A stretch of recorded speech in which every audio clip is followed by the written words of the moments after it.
মা রাত জেগেছে, মা প্রসেসড ফুড খেয়েছে, মা উল্টাপাল্টা খেয়েছে। যেমন মা পেটে বাচ্চা এসেছে, তার এখন খালি বিস্কুট খাইতে মন চায়, তো সে অনেক বিস্কিট কিনে আসে হরেক রকমের। এরকম কারো মনে করেন এরকম কোক খাইতে মন চায়, কারো মনে মানে এরকম আছে না, হ্যাঁ কিছু একটা খাইতে মন চায়। তো এরকম কেউ সাহস করে বলবেন যে আপনার কি মনে চাইতো একটা খাইতে যখন বাচ্চা গর্ভে আসছে? এনিওয়ান? No volunteer? কি হ্যাঁ, বড়ই খাইতেন, তাও তো অনেক ভালো জিনিস খাইতেন। আপনি তো দেশি জাত, হ্যাঁ আলহামদুলিল্লাহ।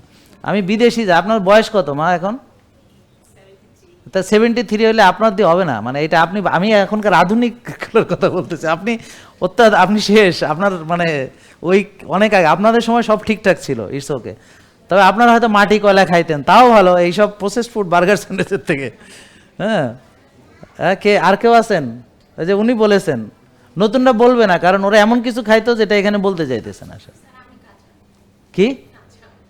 আচ্ছা, কাঁচা আম, তা ভালো, এটাও খারাপ না, নট ব্যাড। তারপর এনিওয়ান? আর কেউ? কি?